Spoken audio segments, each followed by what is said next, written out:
headphones off. Y'all know I'm like a lot of other Americans and people around the world. Like, I don't know the Bible verbatim. I just know the baseline. You know what I mean? That's what I was always here to deliver, the baseline. And so like I was thinking, okay, so a couple things. I'm not gonna say what, it doesn't matter.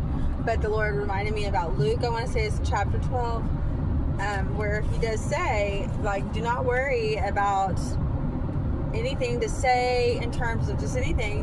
The Holy Spirit will give you the words within that hour, right? So I say that to say, be still and know that I am God. And all of the Proverbs 31, okay? A woman of good and noble, a wife of good and noble character. I read that a while back. I'm sure you got that in your algorithm at some point, hopefully. I'm sure. Well, you don't need it in your algorithm. You got it in your life. Almost all the way. But anyways, 121 exit.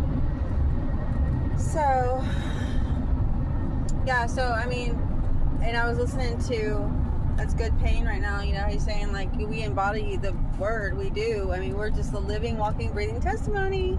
And the scriptures, I mean, we live according to His word. According to His riches, like, what did He say? I mean, what is said in the Bible? And I can't quote everything, but when I can, it's very simple. And walking in love, you know, it's what it's always going to boil down to. The baseline is unconditional love. 1 Corinthians 13:4.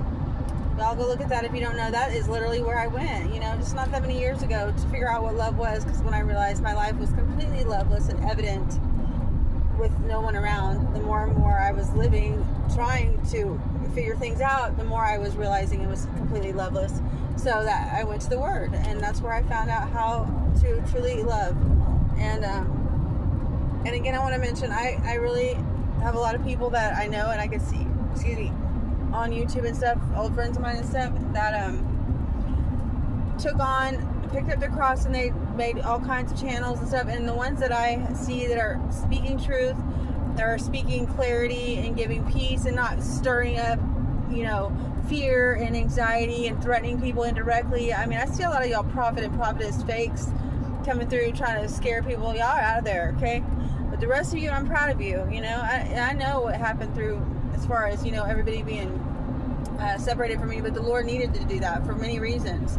I didn't need to have any person around me. I needed the Holy Spirit. I needed my Father and my angels. Anyway, our angels. But I love y'all. I just wanted to let you know.